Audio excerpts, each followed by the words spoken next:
ഇനി ഇതുവരെ പദ്യത്തിൽ സ്തുതിച്ച് പദ്യത്തിൻ്റെ ചിട്ടവട്ടങ്ങൾക്കുള്ളിൽ നിന്നുകൊണ്ട് പറഞ്ഞാൽ അത് പോരാ എന്ന് വ്യാസഭഗവാന് തോന്നിക്കാണും എന്ന് തോന്നുന്നു. അപ്പം അതുകൊണ്ട് അദ്ദേഹം ഗദ്യത്തിലേക്ക് കടക്കുകയാണ്. ചില ഭാഗങ്ങളിൽ നമുക്ക് ഇതുപോലെ ഗദ്യം ഇഷ്ടംപോലെ കാണാമല്ലോ ഭാഗവതത്തിൽ. അപ്പം അടുത്ത ഇതിലേക്ക് കടക്കാം. ഓം നമസ്തേസ്തു ഭഗവൻ നാരായണ വാസുദേവാദിപൂരുഷ മഹാപുരുഷ മഹാനുഭാവ പരമമംഗള പരമകല്യാണ പരമകാരുണിക കേവല ജഗദാധാര ലോകൈകനാഥ സർവേശ്വര ലക്ഷ്മീനാഥ പരമഹംസ പരിവ്രാജകൈ പരമേണ ആത്മയോഗസമാധിന പരിഭാവിത പരിസ്ഫുട പാരമഹംസ്യ ധർമ്മേണ ഉദ്ഘാടിത തമഃ കപാടദ്വാരേ ചിത്തേ അപാവൃതേ ആത്മലോകേ സ്വയമുപലബ്ധ നിജസുഖാനുഭവോ ഭവാൻ. അപ്പോൾ ഇതാണ് ഇതിൻ്റെ. ഒന്നും കൂടി ഞാൻ വായിക്കാം, നമുക്ക് ഒരുമിച്ച് ഞാൻ വായിക്കാം.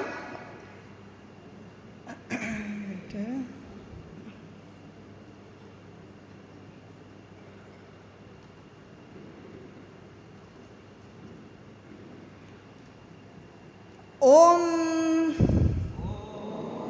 നമസ്തേസ്തു ഭഗവൻ നാരായണ വാസുദേവാദിപുരുഷ മഹാപുരുഷ മഹാനുഭാവ പരമമംഗള പരമകല്യാണ പരമകാരുണിക കേവല ജഗദാധാര ലോകൈകനാഥ സർവേശ്വര ലക്ഷ്മീനാഥ പരമഹംസ പരിവ്രാജകൈ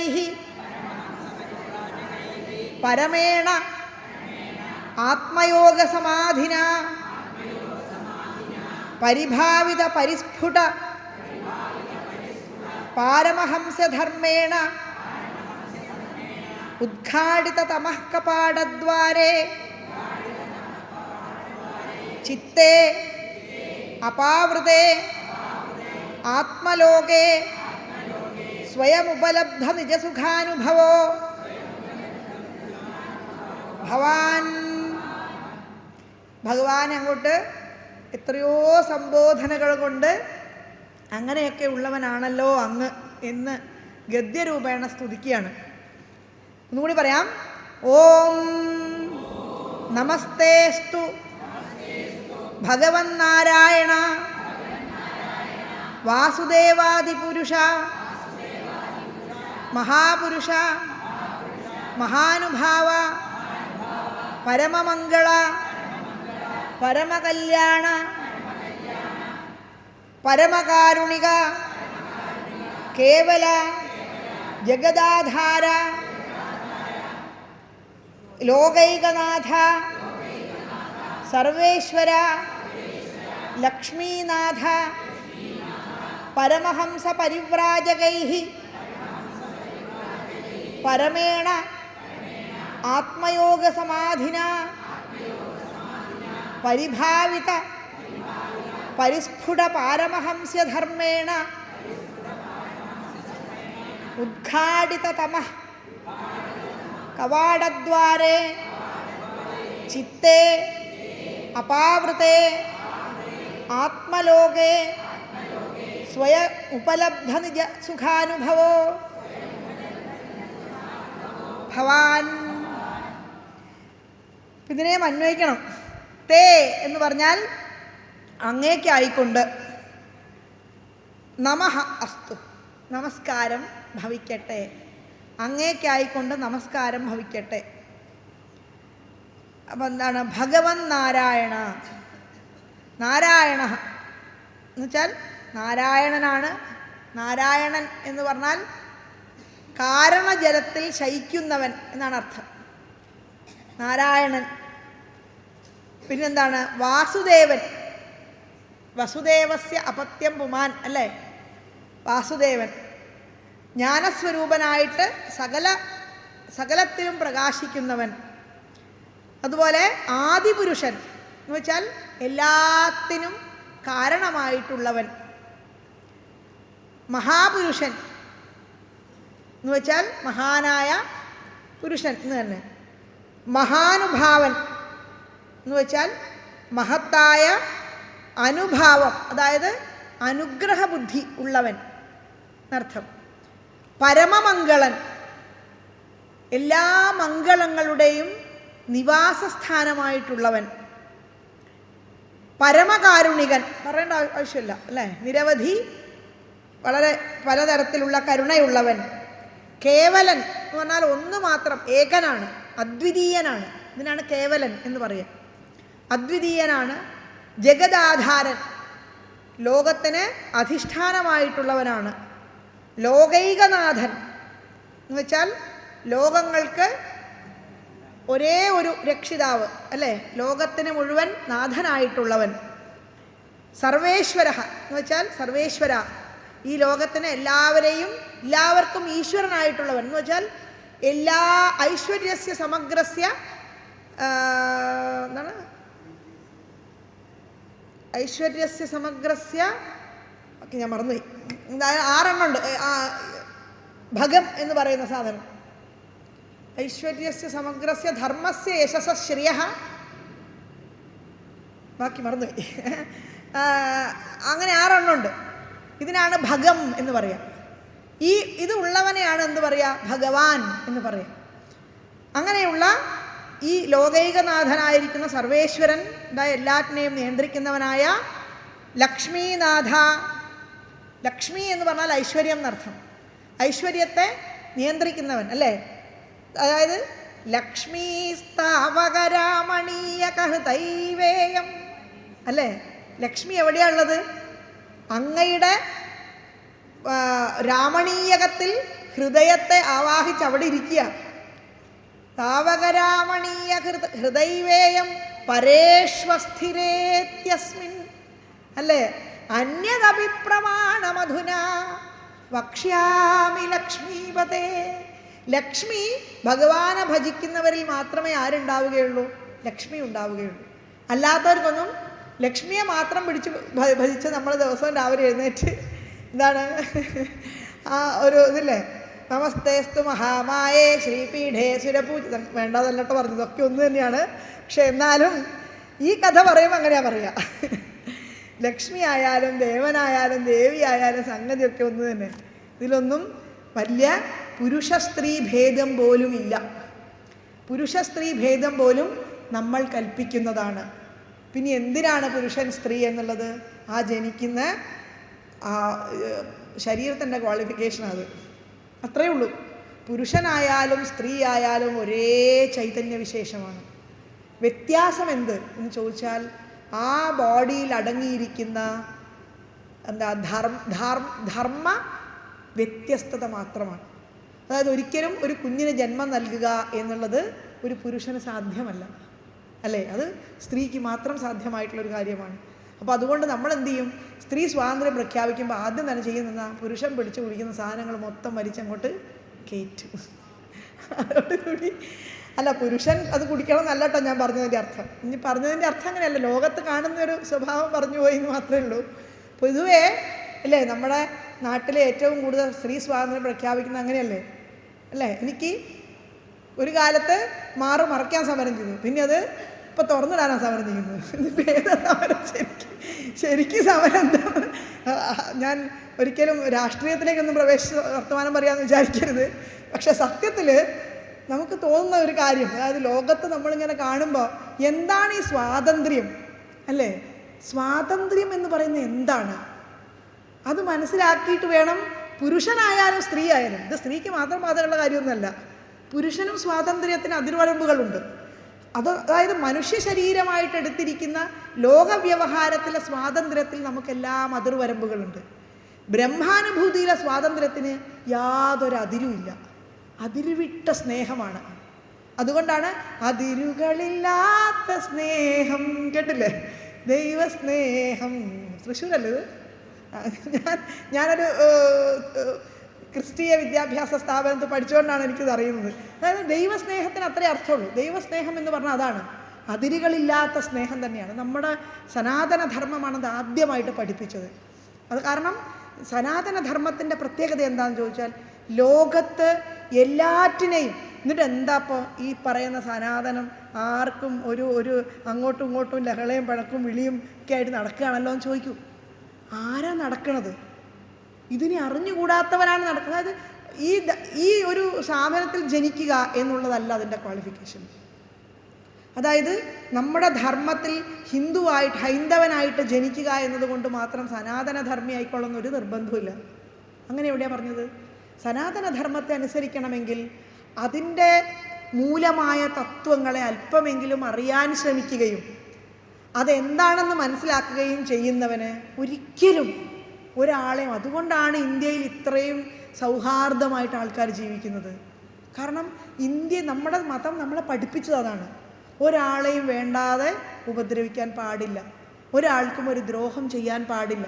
ഇത് ഇത്രയും കാലം വരെ നമ്മുടെ അച്ഛനമ്മമാരെ ആയാലും, അച്ഛനമ്മമാരാണെന്നൊന്നുമില്ല, നമ്മൾ അറിഞ്ഞുകൂടാത്ത നമ്മളെക്കാൾ കുറച്ച് പ്രായം കൂടി ഒരാളെ ചവിട്ടിപ്പോയാൽ നമ്മൾ എന്ത് ചെയ്യും? തൊട്ട് തലയിൽ വയ്ക്കും. എന്താ അതിൻ്റെ അർത്ഥം? അതായത് ഇതൊരു സംസ്കാരമാണ്, അതൊരു സംസ്കാര വിശേഷമാണ്. മറ്റൊരു നാട്ടിലും നമ്മൾ കാണാത്ത സംസ്കാര വിശേഷമാണ്. അയാളുടെ പൊസിഷനോ പദവിയോ അല്ലെങ്കിൽ അയാളുടെ ധനമോ അയാളുടെ രാഷ്ട്രീയ അധികാരമോ ഒന്നും ഇതിന് ബാധകമല്ല, അല്ലേ? അയാൾ നമ്മളെക്കാൾ മൂത്തതാണോ, അയാൾ നമ്മളെക്കാൾ, അതായത് അതിനനുസരിച്ച് ഏത് മനുഷ്യനായാലും വയസ്സായ ഒരാൾ കയറി വന്നാൽ കുറച്ച് പ്രായം കുറഞ്ഞ ആൾ എന്ത് ചെയ്യും? അറിയാതെ അയാളുടെ നിന്ന് എഴുന്നേറ്റ് പോകും. അത് നമ്മുടെ സംസ്കാരമാണ്. അതായത് അതാണ് സനാതനം എന്ന് പറയുന്നത്. ആ അതുകൊണ്ടാണ് നമ്മൾ എന്ത് ചെയ്യുന്നത്? ഇത്ര സമാധാനമായിട്ട് ഇവിടെ ജീവിക്കുന്നത്, അല്ലേ? ഏതെങ്കിലും മതത്തിന് എനിക്ക് തോന്നുന്നില്ല ഇന്ത്യയിൽ ഒരു പ്രശ്നമുണ്ടെന്ന്. പ്രശ്നം ഉണ്ടാക്കുന്ന പ്രശ്നങ്ങളല്ലാതെ ഏതെങ്കിലും പ്രശ്നം ഉണ്ടായതായിട്ട് നമ്മൾ ഉണ്ടാക്കുന്ന പ്രശ്നം, അത് രാഷ്ട്രീയമാണ് അതിൻ്റെ പിന്നിൽ. രാഷ്ട്രീയമല്ലാത്തൊരു പ്രശ്നവും ഇവിടെ ഇല്ല. പ്രശ്നം എന്ന് പറയുന്നത് നമ്മൾ ഉണ്ടാക്കുന്ന പ്രശ്നങ്ങളാണ്. അതെവിടെ ഉണ്ടാകുന്നത്? നമ്മുടെ ഹൃദയത്തിലാണ്. എനിക്ക് പൊസിഷനും പദവിയും എൻ്റെ സംഗതിയും ഒക്കെ ഉറപ്പിക്കണമെങ്കിൽ എന്ത് വേണം? ഇങ്ങനെയൊക്കെ ഞാൻ പെരുമാറണം. അതാണ്, അത്രയേ ഉള്ളൂ എൻ്റെ കാര്യം. അതുകൊണ്ട് അത്തരം സന്ദർഭങ്ങളിൽ ഒക്കെ എന്താ നമ്മുടെ മതം പോലും നമ്മളോട് പറയും, എന്താണ്? സ്ത്രീ ശൂദ്രാസ്ത്വത്കഥാതിശ്രവണ വിരഹിത, അല്ലേ? ബ്രാഹ്മണനായിട്ട് ജനിച്ചിരിക്കുന്ന മേൽപ്പത്തൂര് സ്വയം പറയാണ്, സ്ത്രീ ശൂദ്രാസ്ത്വത്കഥാതിശ്രവണ വിരഹിത ആസതാം തേ ദയാർഹ ത്വത്പാദാസന്നയാതാൻ ദ്വിജകുലജനുഷോ ഹന്ത ശോചാമ്യശാന്താൻ, അല്ലേ? അതായത് അങ്ങയുടെ പാദസേവ ചെയ്യാൻ സാധിക്കുന്ന ദ്വിജകുലത്തിൽ ജനിച്ചിരിക്കുന്ന ആളുടെ സ്ഥിതി എന്താണ്? ഹന്ത അശാന്തന്മാരായ അവരെക്കുറിച്ച് എനിക്ക് ദുഃഖം മാത്രമേ ഉള്ളൂ, അല്ലേ? എന്ന് ഞാൻ പറഞ്ഞല്ലോ, മേൽപ്പത്തൂർ പറഞ്ഞാണ്. ഹന്ത ശോചാമ്യശാന്താൻ. എന്താ കാരണം? വൃത്യർത്ഥം തേയ ജന്തോ, വൃത്തിക്ക് വേണ്ടി അവർ യാഗം ചെയ്യുന്നു. അതായത് എനിക്ക് പൈസ കിട്ടാൻ വേണ്ടി എന്ത് ചെയ്യുന്നു? ഭഗവാനെ അർച്ചിക്കുന്നു. ബഹുകഥിതമപിത്വാമനാഹർണയന്തോ, ഒരുപാട് പറഞ്ഞാലും അങ്ങയെ കേൾക്കാൻ അവർ തയ്യാറാകുന്നില്ല. ദൃപ്താവിദ്യാഭിജാത്യൈ കിമുന വിദധതേ, വിദ്യ കൊണ്ടും ആഭിജാത്യത്തെ കൊണ്ടും ദൃപ്തന്മാരായിട്ടുള്ള അവരെക്കുറിച്ച് ഞാൻ എന്ത് പറയാനാണ്? താദൃശം മാ കൃതാമാം, ഒന്നേ പറയാനുള്ളൂ, അതുപോലെ എന്നെ ആക്കരുതേ ഭഗവാൻ. അത് മാത്രമേ പറയാനുള്ളൂ. അതായത് ഇതാണ് അതിൻ്റെ പരമാർത്ഥം. ഇതാണ് ഇതിൽ ജാതി മത വർഗ ഭേദങ്ങളൊന്നും തന്നെയില്ല. അതിലുള്ള എല്ലാ അഭിമാനങ്ങളും നമ്മളായിട്ട് സൃഷ്ടിച്ചെടുക്കുന്നതാണ്. ജാതി മത വർഗ എന്താ പറയുക, ജീവി വിശേഷത്തിൻ്റെ പോലും അഭിമാന വിശേഷം നമ്മളിൽ അവശേഷിക്കുന്നുവെങ്കിൽ അത് നമ്മളായിട്ട് ഉണ്ടാക്കിയെടുക്കുന്നതാണ്. കാരണം ഇത് ഹസ്താമലകൻ എന്ന് പറഞ്ഞ ഒരു കഥയുണ്ട്. നമ്മുടെ ഹസ്താമലകൻ കേട്ടിട്ടുണ്ടാവും, അല്ലേ? ഹസ്താമലകൻ എന്ന് പറയുന്ന ഒരു ശിശു ശങ്കരാചാര്യ സ്വാമികളുടെ കാലഘട്ടത്തിൽ ജീവിച്ചിരുന്ന ഇദ്ദേഹത്തിന് മൗനിയാണ്, മൂകനാണ്, സംസാരിക്കില്ല, ഒരക്ഷരവും മിണ്ടില്ല. ജനിച്ചതിന് ശേഷം സംസാരിച്ചിട്ടേ ഇല്ല. അപ്പോൾ അച്ഛനമ്മമാർ വലിയ സങ്കടത്തിലായി. അച്ഛനമ്മമാർക്ക് വലിയ സങ്കടം, എൻ്റെ മകൻ മിണ്ടുന്നില്ല, മൂകനായ ഒരു ബാലനാണ്. അപ്പോൾ ഒരു ദിവസം ആചാര്യസ്വാമികൾ അവിടെ ചെന്നപ്പോൾ ശങ്കരാചാര്യരോട് പറഞ്ഞു അത്രേ, ഒരു കാര്യം ചെയ്യൂ, അങ്ങൊന്ന് അവനോട് പോയി സംസാരിക്കൂ എന്ന് പറഞ്ഞു. അപ്പോൾ ആചാര്യസ്വാമികൾ ഈ കുട്ടിയുടെ അടുത്ത് ചെന്നിട്ട് പറഞ്ഞു, കസ്ത്വം ശിശോ കസ്യ കുതോസി ഗന്ത കിം നാമതേ ത്വം കുതാഗതോസി ഏതന്മയോക്തം വദജാർഭഗത്വം ത്വത്പ്രീതയേ പ്രീതി വിവർദ്ധനോസി. അതായത് ചോദിക്കുകയാണ്, കസ്ത്വം ശിശോ, നീ ആരാണ് കുട്ടിയെ? കസ്യ, നീ ആരുടെ മകനാണ്? കുതോസി ഗന്ത, നീ എങ്ങോട്ടാണ് പോകുന്നത്? കിം നാമതേ ത്വം, നിന്റെ പേരെന്താണ്? ത്വം കുതാഗതോസി, നീ എവിടെ നിന്നാണ് വരുന്നത്? ഏതന്മയോക്തം വദജാർഭഗ, ഞാൻ ഈ പറഞ്ഞതിനൊക്കെ വദജാർഭഗ, ഹേ അർഭഗ ത്വം വദ, അല്ലയോ കുട്ടി നീ എന്നോട് പറയൂ. ഏതന്മയോക്തം വദജാർഭഗത്വം ത്വത്പ്രീതയെ, അങ്ങയുടെ പ്രീതിക്കായിക്കൊണ്ട് ഞാൻ അങ്ങയിൽ എനിക്ക് വളരെ പ്രീതി ഉണ്ടായിരിക്കുന്നു, അങ്ങയുടെ പ്രീതിക്ക് വേണ്ടി എനിക്ക് വളരെ പ്രീതിയാണ്, എന്നോട് സംസാരിക്കൂ എന്ന് ഈ മൂകനായ ബാലനോട് പറഞ്ഞു. ആദ്യമായിട്ട് ആ കുട്ടി വായ തുറക്കുകയാണ്. എന്താ പറഞ്ഞതറിയോ?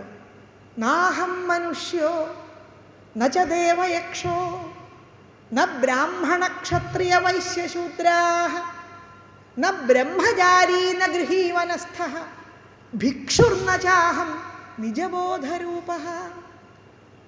അതായത് കുട്ടി പറയുന്ന ഉത്തരം ഒന്ന് ആലോചിച്ച് നോക്കൂ. നമ്മളാണെങ്കിൽ നിൻ്റെ പേരെന്താ മോനെ എന്ന് ചോദിച്ചാൽ എന്താ പറയുക? ശരിക്കും നമ്മളെ പേര് പറയും ഇല്ലേ? അതല്ലേ പറയുള്ളൂ, അതിനപ്പുറത്തേക്ക് വല്ലതും വരുമോ? നാഹം മനുഷ്യോ, ഞാൻ മനുഷ്യനല്ല. നച ദേവയക്ഷോ, ഞാൻ ദേവനുമല്ല, ഞാൻ യക്ഷനുമല്ല. ന ബ്രാഹ്മണ ക്ഷത്രിയ വൈശ്യശൂദ്രാഃ, ഞാൻ ബ്രാഹ്മണനല്ല, ക്ഷത്രിയനല്ല, വൈശ്യനല്ല, ശൂദ്രനല്ല. കാരണം എന്താ? ഇതൊക്കെ ശരീരത്തിൻ്റെ പേരാ. ഈ പറഞ്ഞ സാധനങ്ങളൊക്കെ എന്തിൻ്റെ പേരാ? ശരീരത്തിൻ്റെ പേരാ. ന ബ്രാഹ്മണ ക്ഷത്രിയ വൈശ്യശൂദ്രാഃ ന ബ്രഹ്മചാരി, ഞാൻ ബ്രഹ്മചാരിയല്ല. ഗൃഹീ, ഗൃഹസ്ഥനുമല്ല. വനസ്ഥഃ, ഞാൻ വനത്ത് താമസിക്കുന്നവനുമല്ല. ഭിക്ഷുർന ചാഹം, ഞാനൊരു ഭിക്ഷുവല്ല. ഇതൊക്കെ ലോകത്ത് വിഭിന്ന രൂപത്തിൽ ഒരു വ്യക്തിക്കിടുന്ന പേരുകളാണ്. പിന്നെ ഞാൻ ആരാണ്? നിജബോധരൂപഃ, ബോധസ്വരൂപനാണ് ഞാൻ. അതുകൊണ്ടാണ് കുട്ടി മിണ്ടാത്തതേ. പുതിയൊരു എന്താ പറയുക, ഈ വാസന ഉണ്ടാക്കിയെടുക്കാൻ അയാൾ ആഗ്രഹിക്കുന്നില്ല. എന്തേ വേണ്ടിയിട്ടേ? പുതിയ എന്തെങ്കിലും ഒന്ന് സംസാരിച്ചിട്ട് ഒരു വാസനാബലം പുതുതായി രൂപപ്പെടുത്താൻ ഈ കുട്ടി ആഗ്രഹിക്കുന്നില്ല. അവന് പറയാനുള്ളതൊക്കെ ആരോടാ?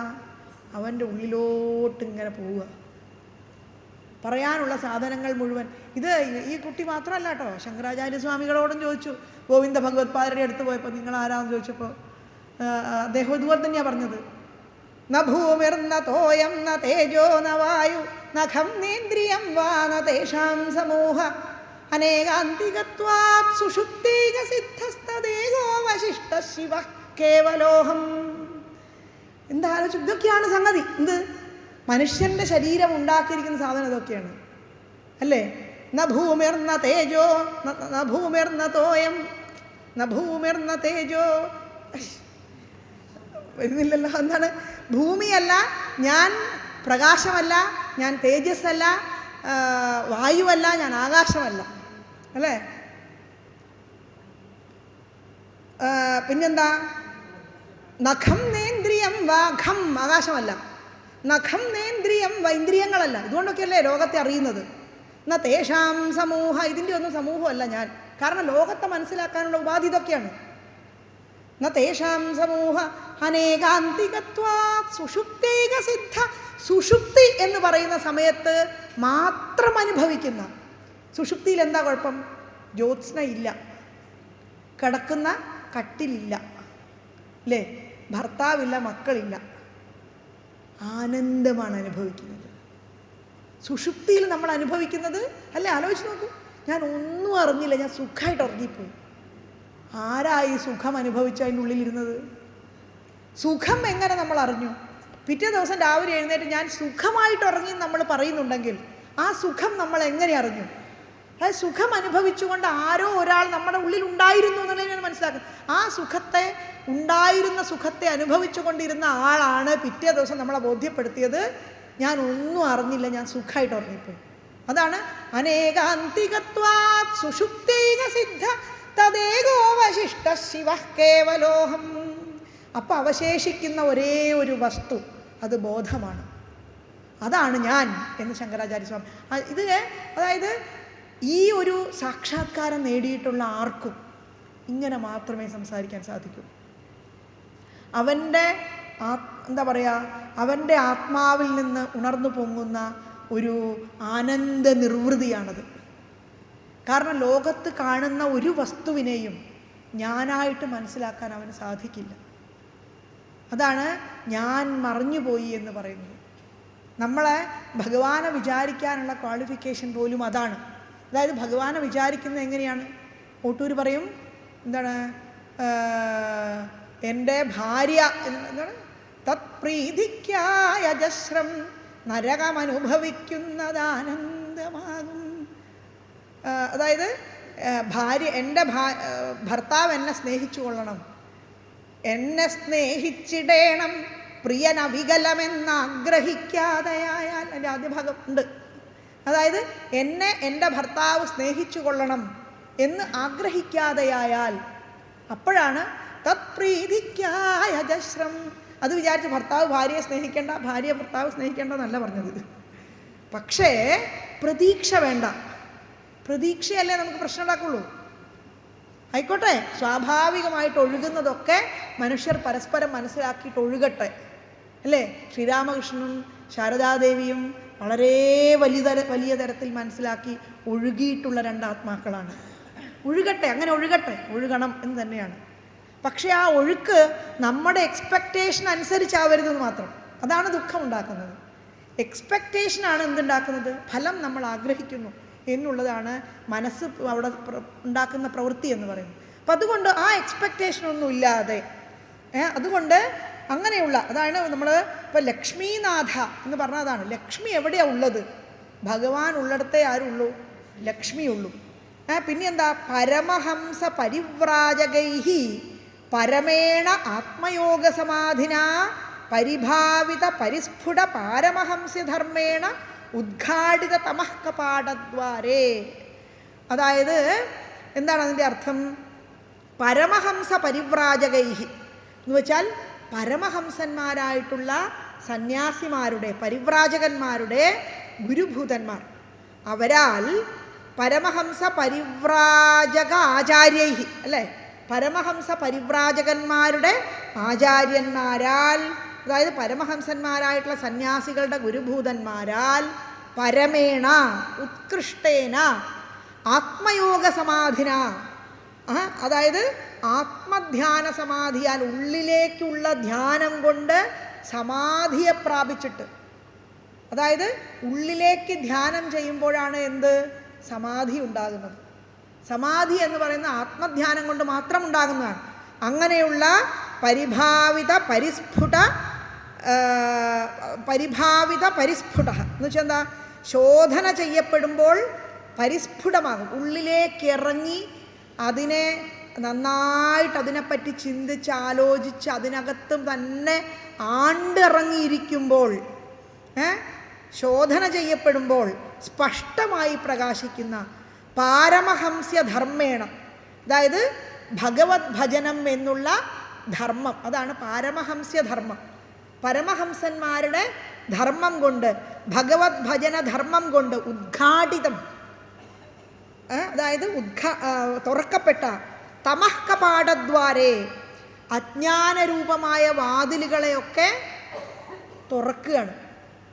അതാണ് ചേതോ വൃന്ദാവനത്തിൽ പരമപുരുഷനെ തേടിടും ജീവരാധക്കില്ലല്ലോ പോയിടേണ്ടും ശുഭവഴി ശരിയായി ചൂണ്ടിടാൻ മറ്റൊരാളും ദൂരേ മിന്നീടുമേതോ പദനഖവിധുവിൻ സൗമ്യമാം കാന്തി മാത്രം നോക്കി താൻ നടന്നീടണമവൾ പതിതൻ സന്നിധാനത്തിലെത്താൻ എന്ന് പറയുന്നത്. അതായത് എങ്ങനെയാണ് രാധ ഈ തമസ്സിൻ്റെ കപാടത്തെ തുറന്നുകൊണ്ട് പുറത്തേക്ക് പോകുന്നത്? തമഃ കപാടം തുറങ്ങുന്നത് രാധയും കൃഷ്ണനും തമ്മിലുള്ള വികാര വിചാരത്തെ നമുക്ക് മനസ്സിലാക്കാൻ സാധ്യമല്ല. അതെന്താണ് ആ സാധനം എന്ന് മനസ്സിലാക്കാൻ ബുദ്ധിമുട്ടാണ്. അതായത് അതൊരിക്കലും ഒരു ഭാര്യാഭർത്തൃബന്ധം, ലോകത്ത് കാണുന്ന ഭാര്യാഭർത്തൃബന്ധമല്ല. ജീവാത്മാ പരമാത്മാവും തമ്മിലുള്ള ഐക്യമാണ്. ആ ഐക്യത്തെ നമ്മളെങ്ങനെ, നമ്മളെ സുഗതകുമാരി ടീച്ചർ മനോഹരമായിട്ട് അതിനെ പറയുമല്ലേ, കേട്ടിട്ടുണ്ടോ? കരയുന്നു ഗോകുലം മുഴുവനും കൃഷ്ണ നീ മധുരയ്ക്കു പോകുന്നുവത്രേ, പൊൻതേരിനാൽ നിന്നെ ആനയിക്കാൻ ക്രൂരനക്രൂരനെത്തിയിങ്ങത്രേ, ഒന്നുമേ മിണ്ടാതനങ്ങാതെ ഞാൻ എൻ്റെ ഉമ്മറത്തിണ്ണയിലിരിക്കേ, രഥചക്രഘോഷം കുളം വച്ച ഞാൻ എൻ്റെ മിഴിപൊക്കി നോക്കിടുന്നേരം, നൃപചിഹ്നമാർന്ന കൊടിയാടുന്ന തേരിൽ നീ നിറതെങ്കൾ പോൽ വിളങ്ങുന്നു, കരയുന്നു കൈനീട്ടി ഗോകുലം മുഴുവനും പിറകെ കുതിക്കുന്നു പൈക്കൾ, തിരുമിഴികൾ രണ്ടും കലങ്ങിത്തെളിഞ്ഞു നീ അവരെ തിരിഞ്ഞു നോക്കുന്നു, ഒരു ശിലാബിംബമായി മാറി ഞാൻ മിണ്ടാതെ പറയാതനങ്ങാതെ നിൽപ്പൂ, അറിയില്ല എന്നെ നീയെങ്കിലും കൃഷ്ണ നിന്റെ രഥമെൻ്റെ കുടിലിനു മുൻപിൽ ഒരു മാത്ര നിൽക്കുന്നു, കണ്ണീർ നിറഞ്ഞൊരാമിഴികൾ എന്നേർക്കു ചായുന്നു, കരുണയാലാർദ്രം. ആ ഒരു വരി കാണുമ്പോൾ നമുക്ക് എന്താ തോന്നുന്നത്? ഈ ഒരു ഗോപികയുമായിട്ട് അല്ലെങ്കിൽ ഏതു ഗോപികമാരുമായിട്ട് ഈ കൃഷ്ണനുള്ള അഭേദ്യമായ ബന്ധം അതെന്താണ് എന്ന് ചോദിച്ചാൽ, ഭാഗവതം തന്നെ ഒരു വണ്ടിനെ പോലും കാണാൻ അവർക്ക് സാധിക്കുന്നില്ല അല്ലേ? കാരണം വണ്ടിൻ്റെ കാഴ്ച പോലും അവരെ ഓർമ്മപ്പെടുത്തുന്നത് കൃഷ്ണനെയാണ് അല്ലേ? രാധ വളരെ അണിഞ്ഞൊരുങ്ങി സുന്ദരികളായിട്ട് ഇവരിങ്ങനെ ആ ഗോകുലം മുഴുവൻ ഏതു നേരവും രാമാകൃഷ്ണ ഗോവിന്ദ എന്ന് പാടിക്കൊണ്ട് ഇങ്ങനെ തൈരും കടഞ്ഞ് അവനവൻ്റെ ജീവിതവൃത്തി മുഴുവൻ പുലർത്തിക്കൊണ്ട് യാതൊന്നും ആഗ്രഹിക്കാതെ കൃഷ്ണനെ മാത്രം പ്രതീക്ഷിച്ചുകൊണ്ട് ഇങ്ങനെ ജീവിക്കുകയാണ്. അതുകൊണ്ടാണ് പറയണത് എന്ത്, കാട്ടിൽ കണ്ണുമടച്ചുമേവും ഋഷിമാർ കാണാത്ത ദൈവത്തെ ഉൾനാട്ടിൽ ഗോകുലവാസികൾ കുമിഴിയാൽ കാണായി വന്നപ്പോഴും. എങ്ങനെയാണ് കാണാൻ സാധിക്കുന്നത്? ഭഗവത് അനുഭൂതി എന്ന് പറയുന്നത് ഏത് നേരവും എന്തിലും ഭഗവാനെ ദർശിക്കാനുള്ള ഒരു കാഴ്ചയിൽ നിന്ന് ഉദ്ഭൂതമാകുന്നതാണ്. ആ കാഴ്ചയാണ് ഇവിടെ പറയുന്നത് എന്താണ്? ആത്മയോഗ സമാധിന പരിഭാവിത പരിസ്ഫുടേന. അതായത് ആത്മയോഗ സമാധി കൊണ്ട് ശോധന ചെയ്യപ്പെടുമ്പോൾ അതിൽ സ്പഷ്ടമായിരിക്കുന്ന പാരമഹംസ്യധർമ്മേണ ഭഗവത് ഭജന ധർമ്മം കൊണ്ട് ഉദ്ഘാടിതമായിരിക്കുന്ന, അതായത് തുറക്കപ്പെട്ട തമഃകപാടദ്വാരേ അജ്ഞാനരൂപമായ വാതിലുകളോട് കൂടിയ ചിത്തെ, അവനവൻ്റെ മനസ്സിൽ അപാവൃതേ, അതായത് മനസ്സിലുള്ള തടസ്സം, ഭഗവാനെ കാണുക എന്ന് പറയുന്ന ആ തടസ്സം നീങ്ങിയിരിക്കുന്നു. ഇപ്പം എന്താ ഉണ്ടാവുക എന്ന് ചോദിച്ചാൽ, എൻ്റേതിനോടുള്ള ഒരു സ്നേഹത്തിന് പകരം ആ സ്നേഹത്തിനൊരു വികാസം ഉണ്ടാകും. സകല ചരാചരങ്ങളെയും സ്നേഹിക്കാനുള്ള ഒരു കഴിവ് അല്ലേ? സ്നേഹമാണ് അഖിലസാരമൊഴിയിൽ നിന്നുള്ളൊരു കഴിവ്. ഈ സ്നേഹം അവനവനെ സ്നേഹിക്കുന്നത് പോലെ മറ്റവളെയും മറ്റെല്ലാവരോടും ആ സ്നേഹത്തിനൊരു അതിർവരമ്പുകളില്ലാതെ പ്രവഹിക്കുന്ന, ഉപാധികളില്ലാത്ത ഒരു സ്നേഹം അതിൽ നിന്ന് പുറത്തേക്ക് പ്രവഹിക്കുന്നത് നമുക്ക് കാണാം. അജ്ഞാനരൂപമായ വാതിൽ അങ്ങോട്ട് തുറക്കുമ്പോൾ അവനവൻ്റെ ചിത്തത്തിൽ എല്ലാ തടസ്സങ്ങളും നീങ്ങിക്കൊണ്ട് ആത്മലോകത്തിൽ, അതായത് സ്വധാമത്തിൽ സ്വതേ തന്നെ സ്വാഭാവികമായിട്ടുണ്ടാകുന്ന ആത്മാനന്ദത്തോട് കൂടിയവനായിട്ട് ഭവാൻ. അങ്ങനെയുള്ളതാണ് അങ്ങ് ഭഗവാൻ എന്ന് പറയുന്നത്. എങ്ങനെയാണ്? പ്രാപ്തമായ ആത്മാനന്ദത്തോട് കൂടിയതാണ് അല്ലേ? അങ്ങനെയുള്ള ആത്മാനന്ദമായിട്ട് നിലനിൽക്കുന്ന, അത് ആരായാലും അത് ഭഗവാനാണ്. ആത്മാനന്ദം അനുഭവിക്കാൻ സാധിക്കുന്ന ആരെ നമ്മൾ കണ്ടാലും അത് ഭഗവാനാണ്. അതാണ് ഭഗവത് അനുഭൂതി എന്ന് പറയും. അതിനെ കൃഷ്ണൻ എന്ന് പേരിട്ട് വിളിക്കാം, രാമൻ എന്ന് പേരിട്ട് വിളിക്കാം, ശിവൻ എന്ന് പേരിട്ട് വിളിക്കാം, ലക്ഷ്മി എന്ന് പേരിട്ട് വിളിക്കാം, ഉമ എന്ന് പേരിട്ട് വിളിക്കാം, എന്ത് പേര് വേണേ ഇട്ടോളൂ. ആ പേരിൽ കുടികൊണ്ടിരിക്കുന്ന സത്യം എന്ന് പറയുന്നത് ഒരേ ഒരു ജ്ഞാന അനുഭൂതിയാണ്. അതായത് ഈ ഒരു ഛിദ്യതേ ഹൃദയഗ്രന്ഥി ഭിദ്യന്തേ ഛിന്ന സർവസംശയാ, അല്ലേ? ഭിദ്യന്തേ സർവസംശയാ, അതായത് ഹൃദയഗ്രന്ഥി അങ്ങോട്ട് ഛേദിക്കപ്പെടുകയും എല്ലാ സംശയങ്ങളും ദൂരീകരിച്ചുകൊണ്ട് ഞാൻ മാത്രമാണ് ഈ ലോകത്തിൽ അവശേഷിക്കുന്നത്, അത് തന്നെയാണ് എൻ്റെ മുന്നിൽ കാണുന്ന എല്ലാ ചരാചരങ്ങളും, അതിൽ ജാതി മത വർഗ ചരാചര ഭേദങ്ങളെപ്പോലും കാണാൻ സാധിക്കാത്ത നിരുപാധികമായ ആനന്ദം, ആ ആനന്ദത്തെ ആണ് ഇവിടെ നമസ്കരിക്കുന്നത്. ആ ആനന്ദത്തെയാണ് ഭഗവാനായിട്ട് ഇവിടെ ദേവന്മാർ നമസ്കരിക്കുക. കാരണം അവർക്ക് പ്രാപ്തമായത് ആ ആനന്ദമാണ്. ഭഗവാനെ കാണുക എന്ന് പറഞ്ഞാൽ ആ ആനന്ദത്തെയാണ് അവർ പ്രാപ്തമാക്കുന്നത്. ആനന്ദം എന്ന് പറഞ്ഞാൽ എന്താണ്? അഹം നിർവികൽപ്പോ നിരാകാരരൂപോ പ്രഭുത്വാച്ച സർവത്ര സർവേന്ദ്രിയാണാം.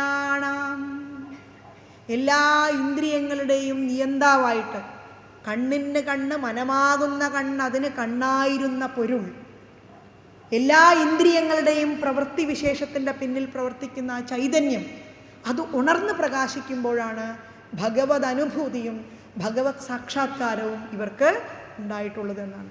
പാരമഹംസ യോഗത്തിൽ നിന്ന് ഉയർന്നു പൊങ്ങുന്ന ഒരു ആത്മാനുഭവമാകുന്ന ദൃഢത അവർക്ക് കൈവന്നിരിക്കുന്നു എന്നുള്ളതാണ്. അപ്പം ആ ഒരു ആത്മലോകേ സ്വയം ഉപലബ്ധ നിജസുഖാനുഭവം. സുഖം എന്ന് പറഞ്ഞ് പുറത്തുനിന്ന് എവിടെ നിന്ന് വന്നതല്ല, അത് അവനവൻ്റെ ഉള്ളിലുള്ള സുഖമാണ്, നിജസുഖമാണ്. ആത്മാവിൻ്റെ ഉള്ളിൽ അടങ്ങിയിരിക്കുന്ന നിജസുഖത്തെ അനുഭൂതിയായിട്ട് ഉയർന്നു പൊങ്ങുന്ന ആ നിജസുഖ അനുഭൂതിയാണ്. അങ്ങനെ ആ ഒരു കപാട അങ്ങനെയുള്ളവനാണല്ലോ ഭഗവാൻ എന്നാണ് ദേവന്മാരിവിടെ സ്തുതിക്കുന്നത്. അതായത്, അല്ലയോ ഭഗവാനെ, നാരായണ, വാസുദേവ, ആദിപുരുഷ, മഹാപുരുഷ, മഹാനുഭാവ എന്തു പറഞ്ഞിട്ടും ആ ആനന്ദം അവസാനിക്കുന്നില്ല. അതാണ് മഹാപുരുഷ, പരമകല്യാണ, പരമകാരുണിക, കേവല, ജഗദാധാര, ലോകൈകനാഥ, സർവേശ്വര, ലക്ഷ്മീനാഥ, പരമഹംസ പരിവ്രാജകന്മാരാൽ സർവോത്കൃഷ്ടമായ ആത്മയോഗ സമാധിയുടെ അഭ്യാസം കൊണ്ട് ഏറ്റവും കൂടുതൽ പരിശുദ്ധമാക്കപ്പെട്ട അവനവൻ്റെ അന്തഃകരണത്തിൽ സ്പഷ്ടമായിട്ട് പ്രകാശിക്കുന്ന ഭക്തി കൊണ്ട് അന്ധകാരത്തെ ഒടുകൂടിയ തൻ്റെ ആ മനസ്സിലെ രാഗദ്വേഷാദികളായിട്ടുള്ള എല്ലാ മലങ്ങളെയും നീക്കിയിട്ട് ആ അനുഭവത്തിൽ വന്നിരിക്കുന്ന ആനന്ദം അതെന്താണോ അത് തന്നെയാണ് അങ്ങയുടെ സ്വരൂപം എന്ന് പറയുന്നത്. അതുകൊണ്ടാണ് നമേ ദ്വേഷരാഗൗ നമേ ലോഭമോഹൗ മദോ നൈവ മേ നൈവ മാത്സര്യഭാവ ന ധർമ്മോ ന ചാർത്ഥോ ന കാമോ ന മോക്ഷ ചിദാനന്ദരൂപഃ ശിവോഹം ശിവോഹം ചിദാനന്ദരൂപഃ ശിവോഹം ശിവോഹം. ഇങ്ങനെ ജീവിക്കുന്ന മനുഷ്യന്മാരുള്ള ഒരു ലോകത്ത് യാതൊരു പ്രശ്നവുമില്ല.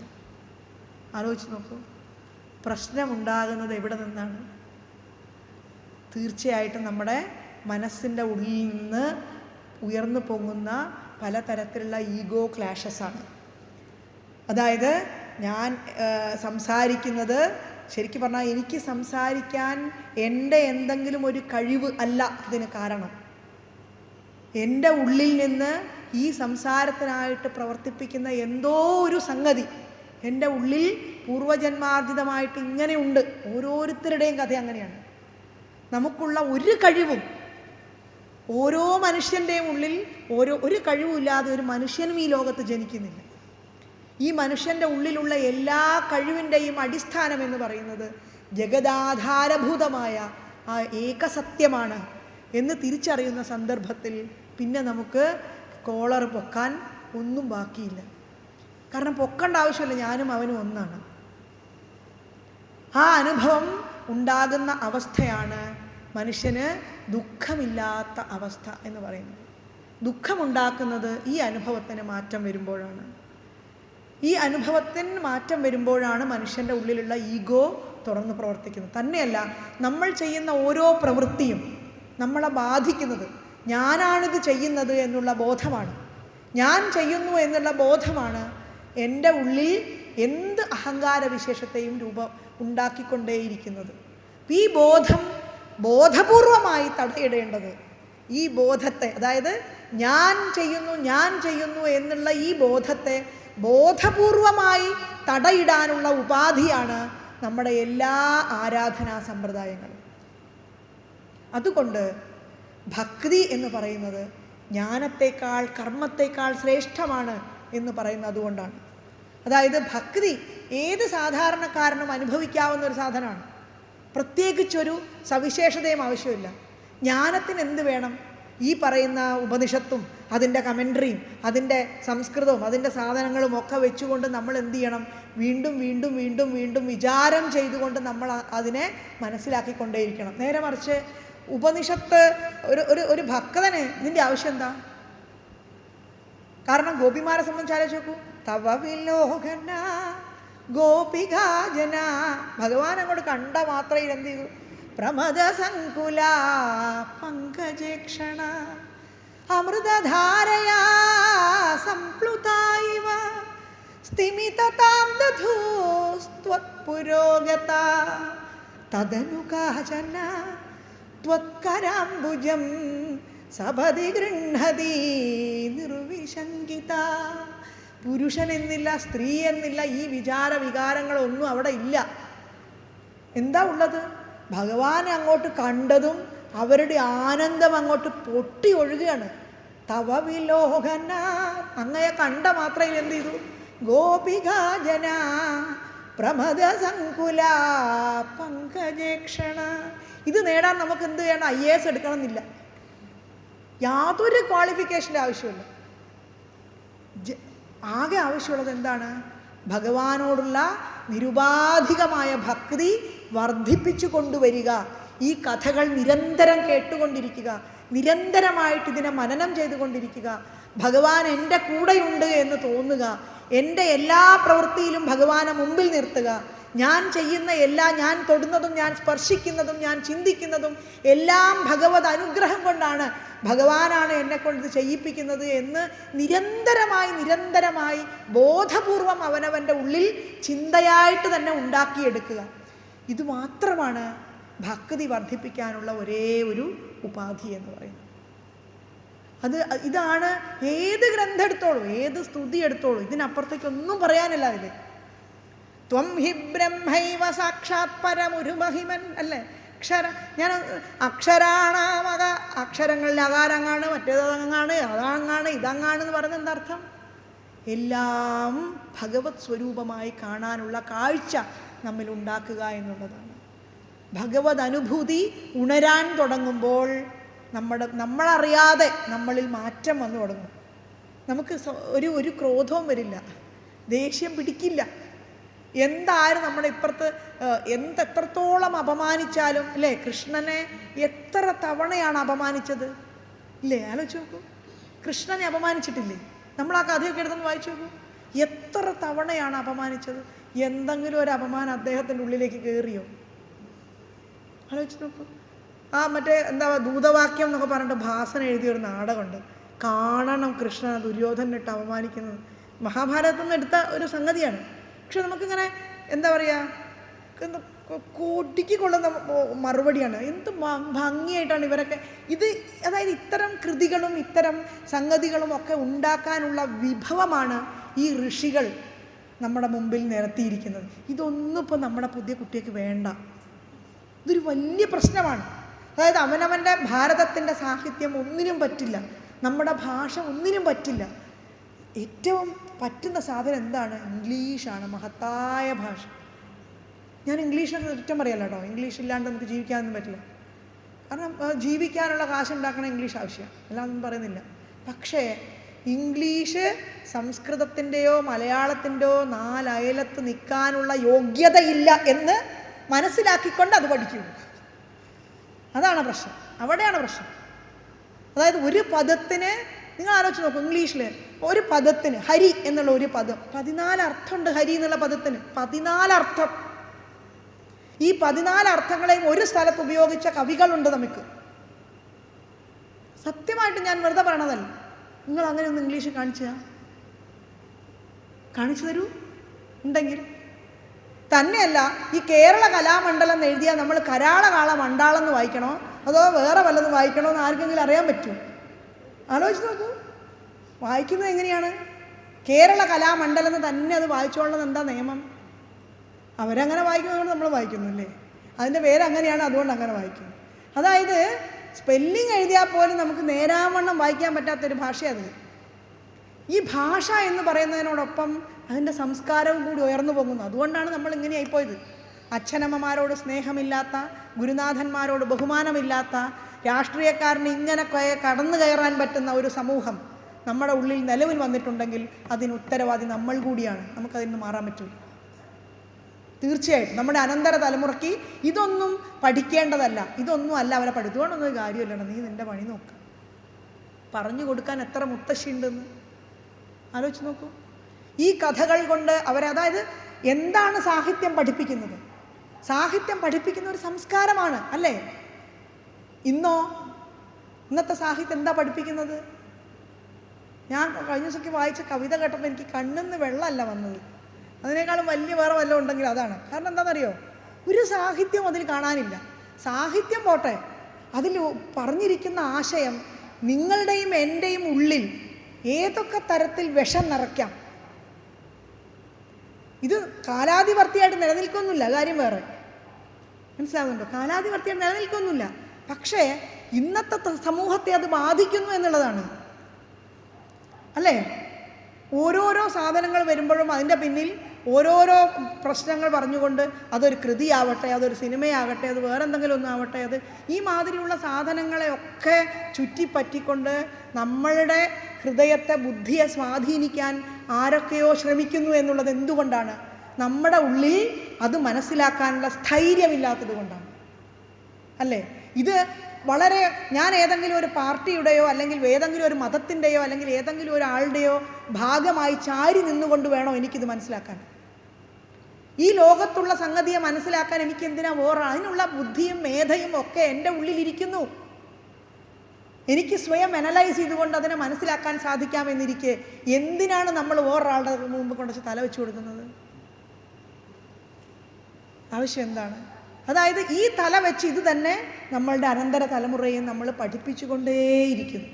അതിൽ നിന്നും നമുക്ക് ഒഴിഞ്ഞു മാറാൻ സാധിക്കില്ല. അപ്പം അതുകൊണ്ട് ഈ ഒരു സംസ്കാരം, അതായത് സഹജീവികളെ, ഈ ലോകത്തെ നമ്മളെപ്പോലെ ആരാധിക്കാനും സ്നേഹിക്കാനും പഠിപ്പിക്കുന്ന ഒരു സംസ്കാരം, അത് വളർത്തിക്കൊണ്ടുവരണമെങ്കിൽ ഇത്തരം ഗ്രന്ഥങ്ങൾ അനിവാര്യമായിട്ട് ഉയർന്നു പൊങ്ങിയേ മതിയാവൂ എന്നുള്ളതാണ്. അപ്പം അതുകൊണ്ട് ഇതിൻ്റെ അർത്ഥം ഇതാണ്. അപ്പം അതുകൊണ്ട് എന്താ പറയുന്നത്? ലോകൈകനാഥ, സർവേശ്വര, ലക്ഷ്മീനാഥ, പരമഹംസ പരിവ്രാജകന്മാരാൽ സർവോത്കൃഷ്ടമായ ആത്മയോഗ സമാധിയുടെ അഭ്യാസം കൊണ്ട് പരിശുദ്ധമായ അന്തഃകരണത്തിൽ സ്പഷ്ടമായി പ്രകാശിച്ച ഭക്തി കൊണ്ട് നശിപ്പിക്കപ്പെട്ട അന്ധകാരത്തോടു കൂടിയ എൻ്റെ ഹൃദയത്തിൽ, എൻ്റെ മനസ്സിൽ സ്വയമേവ അനുഭവത്തിൽ വന്നിരിക്കുന്ന ആ ആനന്ദം അതെന്താണോ അത് തന്നെയാണ് അങ്ങയുടെ സ്വരൂപം.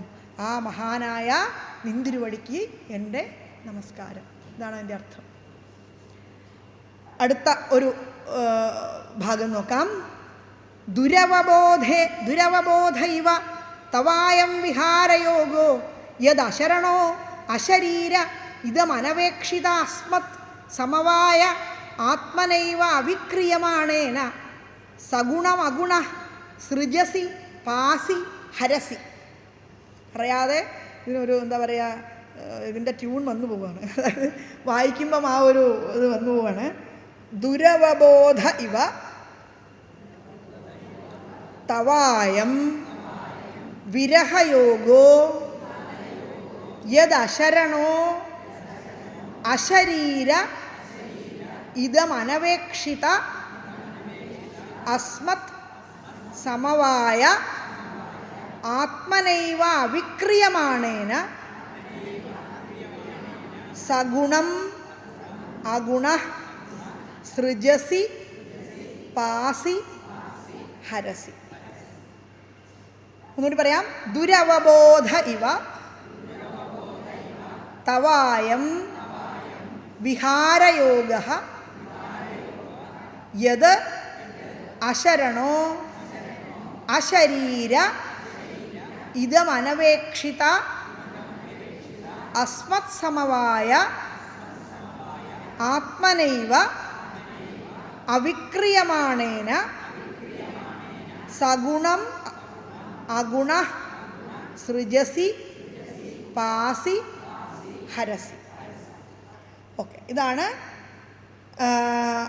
എന്താണ് അതിൻ്റെ അർത്ഥം നോക്കാം. തവ എന്ന് വെച്ചാൽ അങ്ങയുടെ, അയം വിഹാരയോഗ. വിഹാരം എന്ന് പറഞ്ഞാൽ എന്താ? കളി.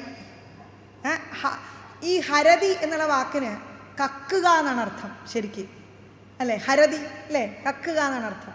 വിഹരതി കളിക്കുന്നു എന്നർത്ഥം. ആഹരതി ഭക്ഷിക്കുന്നു എന്നർത്ഥം. സംഹരതി കൊല്ലുന്നു എന്നർത്ഥം.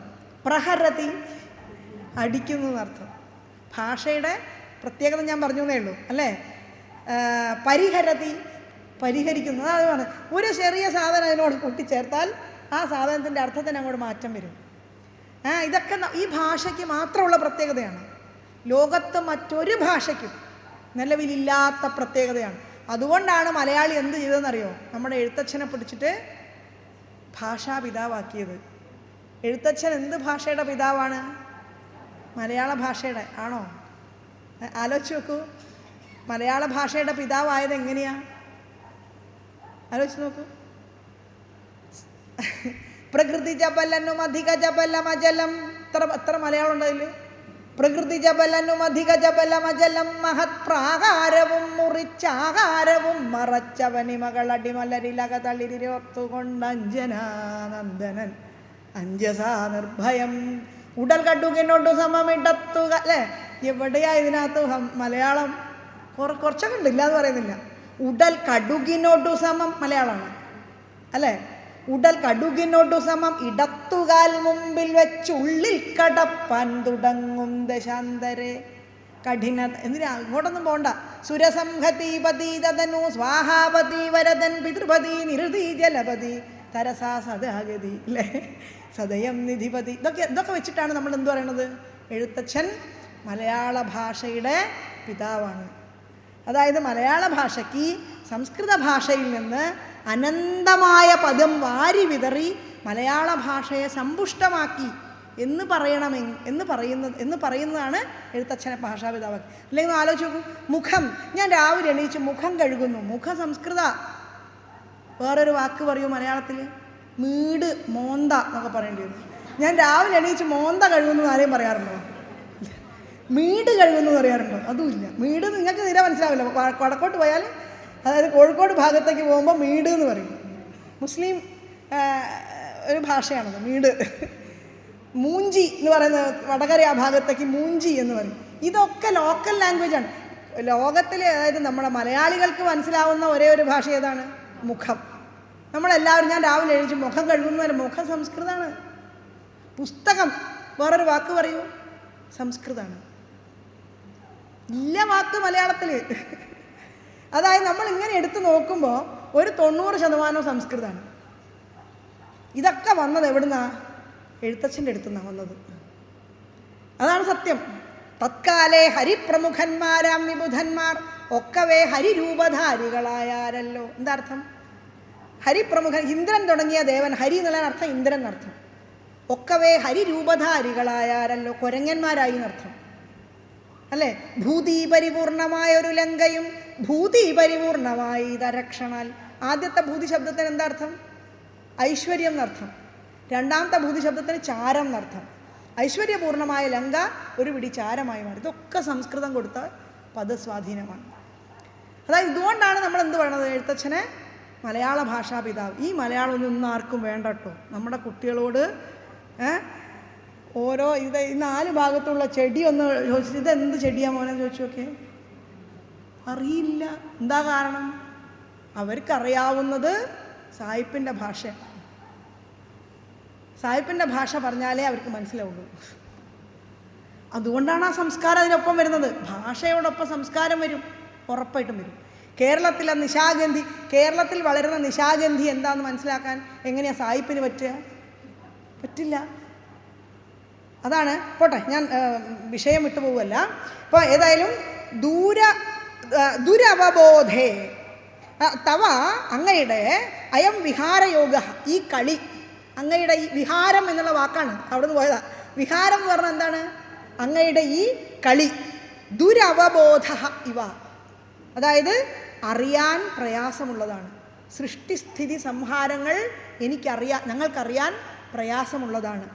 പിന്നെയോ യത്, എന്തുകൊണ്ടെന്നാൽ അശരണ, ആശ്രയരഹിതനും, അശരീര, അതായത് ശരീരമില്ലാത്തവൻ, പ്രാകൃത ശരീരം അത് ഇല്ലാത്തവനും, അനപേക്ഷിത, കാണാൻ സാധിക്കാത്തവനും, അഗുണ, ഗുണസംബന്ധമില്ലാത്തവനും.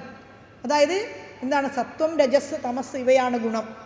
ഇതാണ് ഒരാൾക്ക് എന്തുണ്ടാക്കുന്നത്? സ്വഭാവം ഉണ്ടാക്കുന്നത്. ഒരാളിൽ സ്വഭാവം ഉണ്ടാക്കുന്നത് ഈ 3 ഗുണങ്ങളാണ്. സത്വഗുണമുള്ളവൻ എന്താണ്? സത്വം പ്രകാശകമാണ്, നന്നായിട്ട് പെരുമാറും. അയാളോട് നമുക്ക് സത്വഗുണമുള്ളവൻ അവനെ തല്ലിയാലും അവനൊന്നും മിണ്ടില്ല, ചിരിച്ചങ്ങ് മാറും. രജസ്സുള്ളവൻ്റെ കുഴപ്പം എന്താണെന്നറിയോ? അവൻ ഒരടി അങ്ങോട്ടും കൊടുക്കും. അതായത് ഇങ്ങോട്ടൊരടി കിട്ടിയാൽ പ്രവർത്തിപ്പിക്കാൻ എല്ലാ മനുഷ്യരും ഇതൊക്കെ ഉണ്ട്. ഇല്ലാത്തൊരു മനുഷ്യന് ഇവിടെ ഇല്ല. കാരണം ഇത് ഇല്ലാതിരുന്നാൽ ലോകത്ത് പ്രവൃത്തി നടക്കില്ല. അപ്പോൾ അതുകൊണ്ട് രജസ് എന്ന് പറയുന്നതാണ് പ്രവർത്തിപ്പിക്കുന്ന ഘടകം, രജസ്സാണ്. തമസ് എന്ന് പറഞ്ഞാൽ അവനവൻ്റെ മക്കളെ കൊല്ലുന്നു, അച്ഛനെ കൊല്ലുന്നു, അമ്മയെ കൊല്ലുന്നു, സഹോദരനെ കൊല്ലുന്നു. എന്തിനു വേണ്ടി? സ്വത്ത് കിട്ടാൻ വേണ്ടി, അല്ലേ? ഇതെല്ലാം കൂടി കൊണ്ടങ്ങ് പോവും അയാൾ മരിക്കുന്ന സമയത്തെ. അപ്പം അതുകൊണ്ട് ഇതിനു വേണ്ടി ഇതാണ് തമസ്. അതുപോലെ ഇതിലേതിൻ്റെയാണ് ഏറ്റക്കുറച്ചിൽ? ഈ സ്വഭാവത്തിൽ ഏതിൻ്റെയാണ് ഒരു മനുഷ്യൻ ഏറ്റക്കുറച്ചിലുണ്ടാകുന്നത്? അതാണ് അവൻ്റെ സ്വഭാവത്തെ രൂപവത്കരിക്കുന്നത്. അപ്പം അതുകൊണ്ട് ഈ ഭഗവാന്റെ പ്രശ്നം എന്താ? ഭഗവാൻ ഈ 3 സ്വഭാവവും ഇതിനൊക്കെ അതീതനാണ്. സത്വരജസ്തമോ ഗുണങ്ങളുടെ ബാഹ്യനാണ്. അതാണ് ഇവിടെ പറഞ്ഞത്. എന്താണ്? അഗുണ, ഗുണമില്ലാത്തവനാണ്, ഗുണസംബന്ധമില്ലാത്തവനാണ്. അസ്മത് സമവായേ എന്ന് വെച്ചാൽ, സമവായം എന്ന് പറഞ്ഞാൽ സമൂഹം എന്നാണ് അർത്ഥം. അസ്മത് സമവായേ, ഞങ്ങളുടെ ഈ സംഘത്തിൽ, അവിക്രിയമാണേന, വികാരത്തെ പ്രാപിക്കാതിരിക്കുന്ന, അതായത് മാറ്റത്തെ പ്രാപിക്കാതിരിക്കുന്ന, മാറ്റമുണ്ടാകാതിരിക്കുന്ന, ആത്മനാ ഏവ, സ്വരൂപത്താൽ തന്നെ, സഗുണം, 3 ഗുണങ്ങളോട് കൂടിയ ഇതം, ഈ ലോകത്തെ, സൃജസി, സൃഷ്ടിക്കുന്നു, പാസി, രക്ഷിക്കുന്നു, ഹരസി, സംഹരിക്കുന്നു. സൃഷ്ടിസ്ഥിതി സംഹാരങ്ങൾ ചെയ്യുന്നു.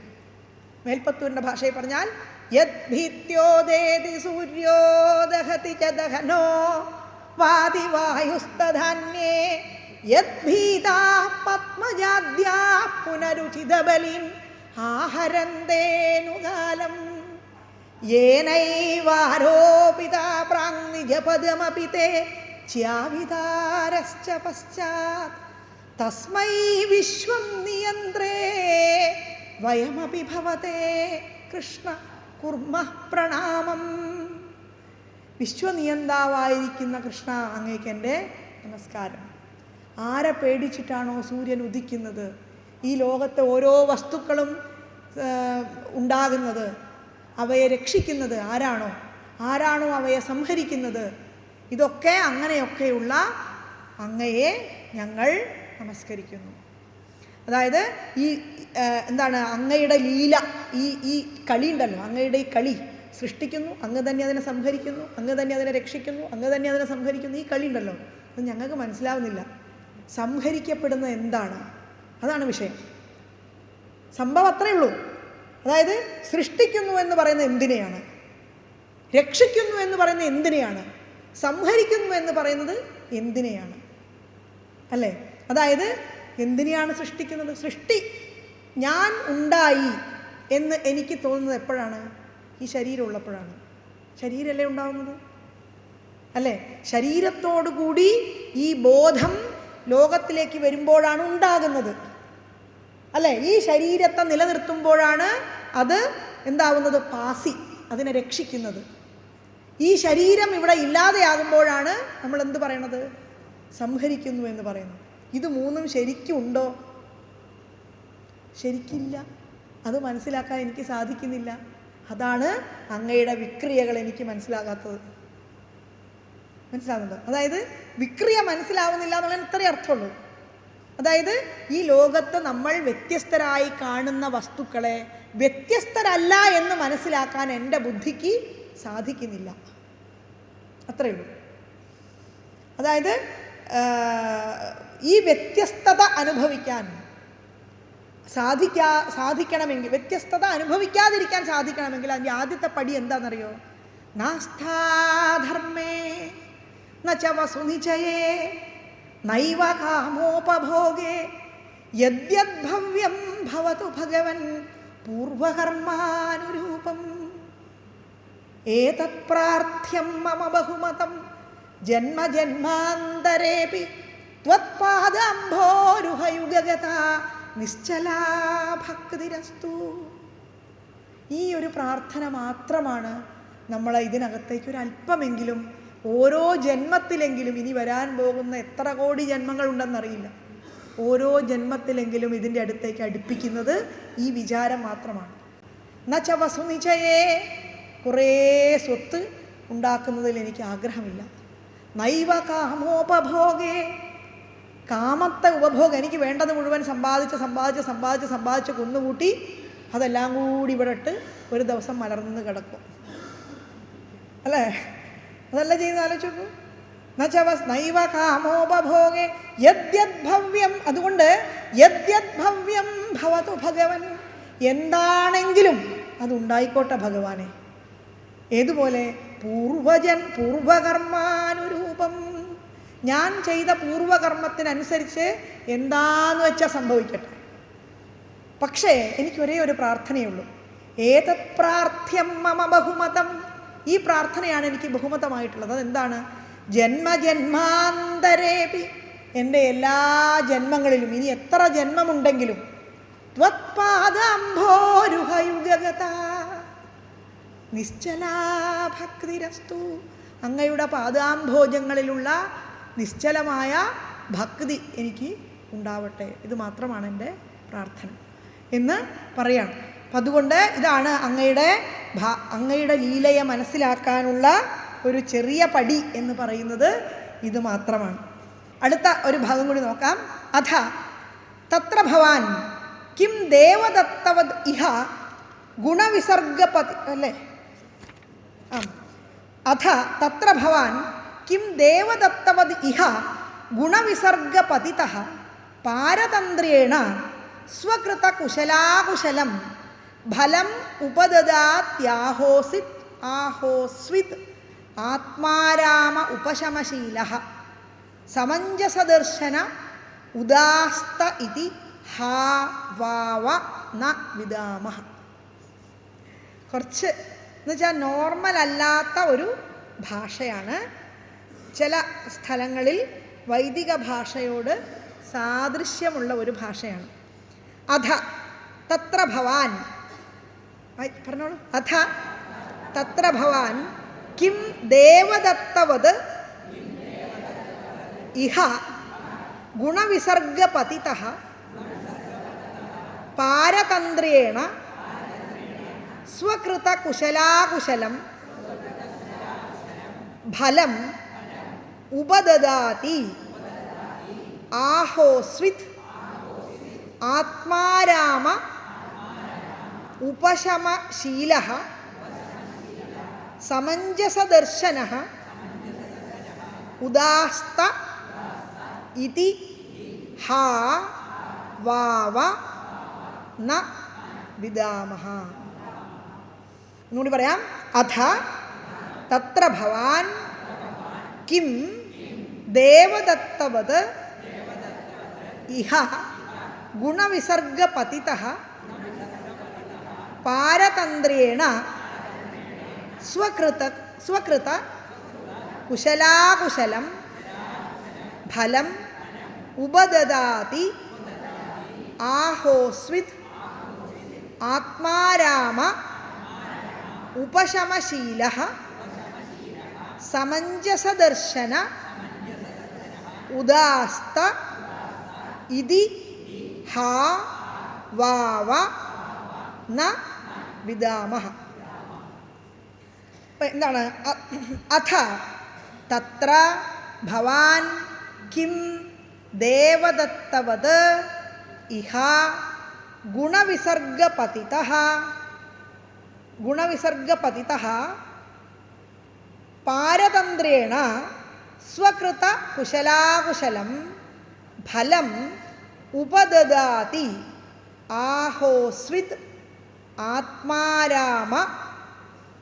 ആത്മാരാമേ ഉപശമശീലഃ സമഞ്ജസദർശനഃ ഉദാസ്ത ഇതി ഹാ വാവ ന വിദാമഃ. ഇങ്ങനെയാണ് പദച്ഛേദം.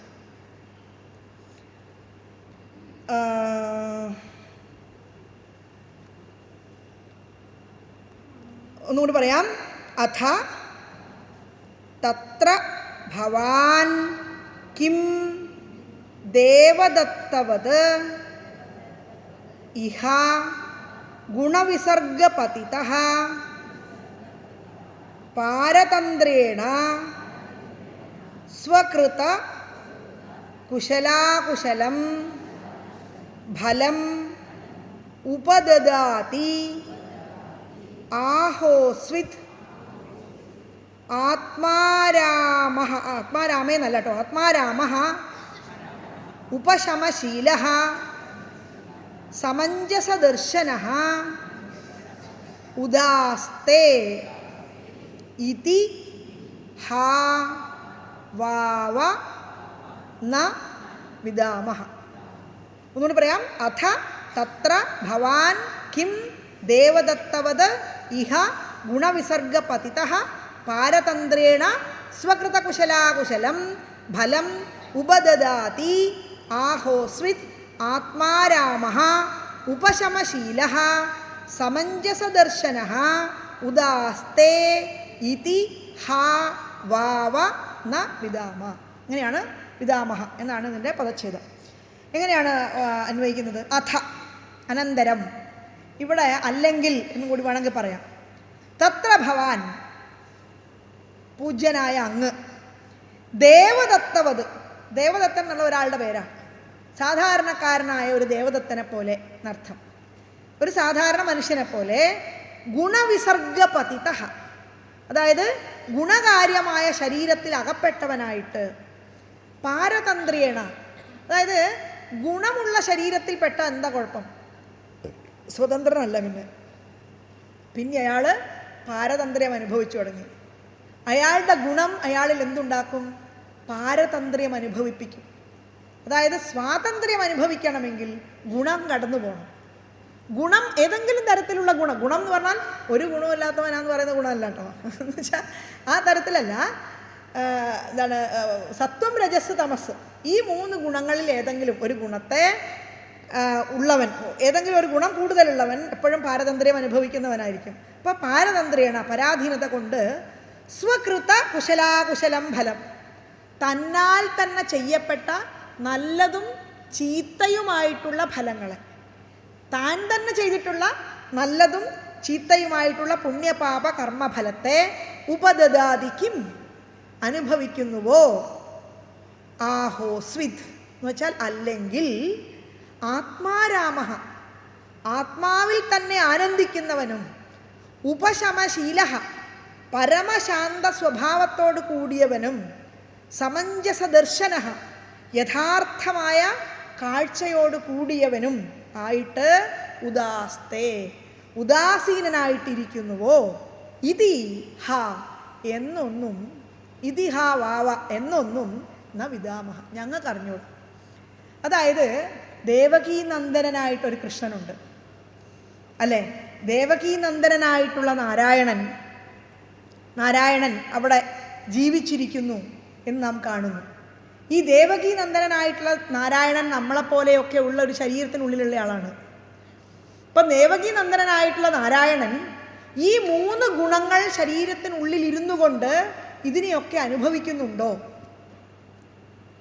മനസ്സിലാവുന്നുണ്ടോ? അതായത് നമ്മൾ എങ്ങനെയാണോ ശരീരത്തിനുള്ളിൽ ഇരുന്നു കൊണ്ട് ഈ നമ്മളുടെ ഗുണങ്ങൾക്കനുസരിച്ച് നമ്മളുടെ പ്രവൃത്തിയും നമ്മളുടെ സ്വഭാവവും നമ്മളുടെ ഓരോ സാധനങ്ങളും ഉണ്ടാവുന്നത്, അതേപോലെ ദേവകീനന്ദനായ കൃഷ്ണൻ ശത്രുക്കളെ കൊല്ലുന്നു ഇല്ലേ, മറ്റയാളെ പോയി രക്ഷിക്കുന്നു, അയാളോട് സ്നേഹം കാണിക്കുന്നു, ഇപ്പുറത്തുള്ള ആളോട് ദേഷ്യം കാണിക്കുന്നു, ഇതൊക്കെ ചെയ്യുന്നില്ലേ അല്ലേ?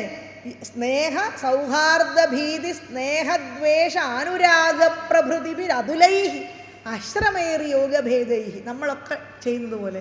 ഇങ്ങനെയല്ലേ മേൽപ്പത്തൂർ പറയണത് അല്ലേ? എന്തുകൊണ്ടാണ് ശ്രീകൃഷ്ണൻ ഇത്രയും പ്രിയപ്പെട്ടവനായത്? നമ്മളെപ്പോലെ സാധാരണക്കാരനായിട്ട് അല്ലേ ഒരുപാട് സ്നേഹം, ദ്വേഷം, അനുരാഗം, ഇങ്ങനെയൊക്കെയുള്ള അതുലങ്ങളായ യോഗഭേദങ്ങളെ കൊണ്ട് നമ്മുടെ ഉള്ളിൽ നമ്മളെപ്പോലെ നമ്മളിലൊരാളായിട്ട് ജീവിച്ചുകൊണ്ട് നമ്മുടെ ഉള്ളിൽ നിന്ന്, അതായത് നമ്മൾ അദ്ദേഹത്തിൻ്റെ ഓരോ കഥകളെയും ഇങ്ങനെ ആസ്വദിക്കാൻ കാരണം എന്താ? ആലോചിച്ച് നോക്കൂ. കഥകളെ സ്മരിച്ചുകൊണ്ടാണ് അല്ലേ? കൃഷ്ണൻ്റെ കഥകൾ നമുക്കെന്നും ഹൃദയം കൊണ്ട് അനുഭവിക്കാൻ പറ്റുന്ന കഥകളാണ്. അത് കുഞ്ഞായിരുന്നപ്പോൾ പോലും അല്ലേ? അതായത് യശോദ ഒരു കുടത്തിൽ ഒരു സ്ഥലത്ത് കൊണ്ട് വെണ്ണ വെച്ചു.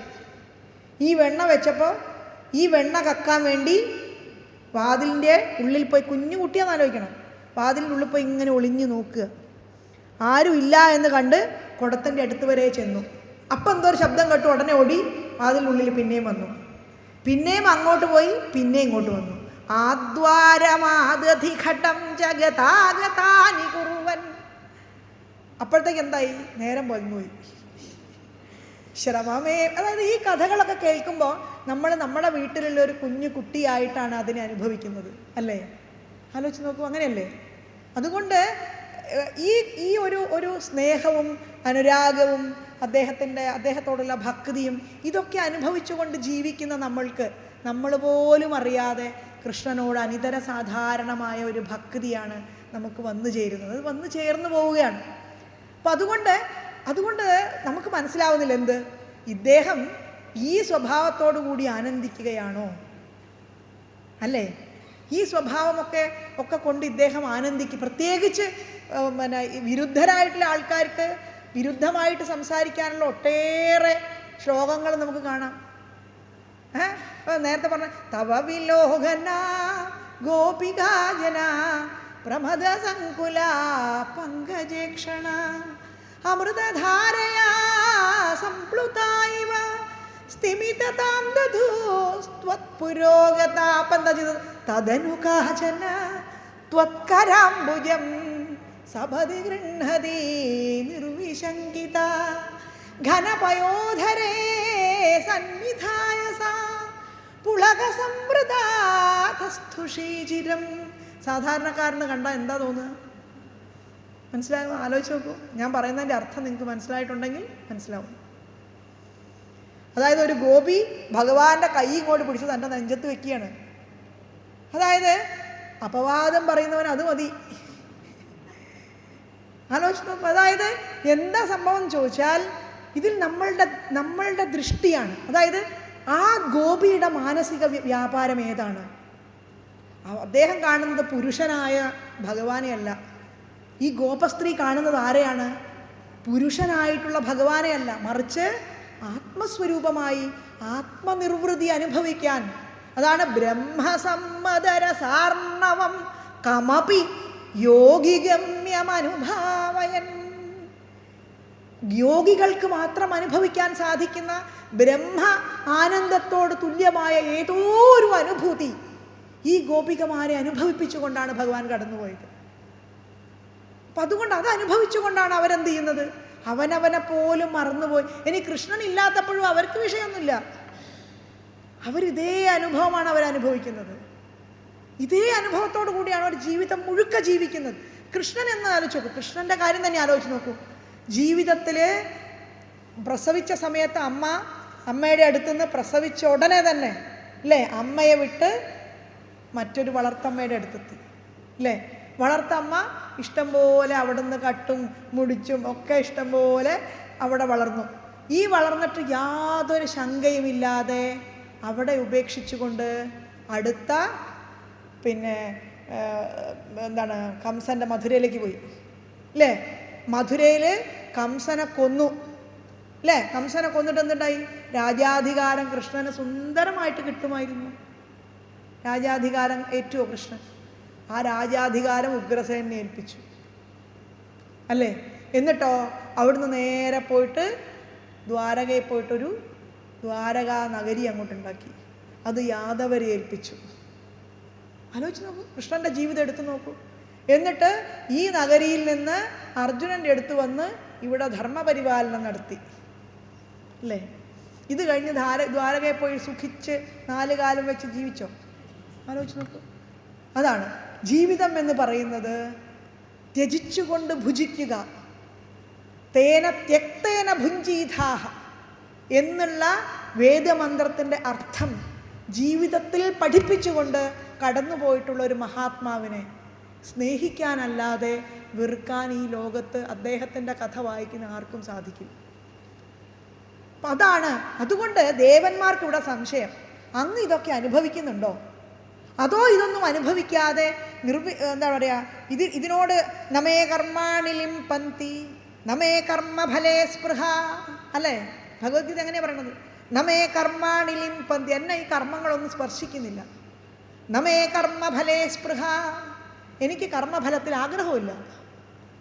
ആ തരത്തിലാണോ അങ്ങ് ജീവിക്കുന്നത് എന്ന് ഞങ്ങൾക്ക് മനസ്സിലാവുന്നില്ല. അത്രയേ ഉള്ളൂ. അതാണ് ഞങ്ങൾക്കത് മനസ്സിലാവുന്നില്ല. അത്രയും പറഞ്ഞാൽ അർത്ഥമുള്ളൂ.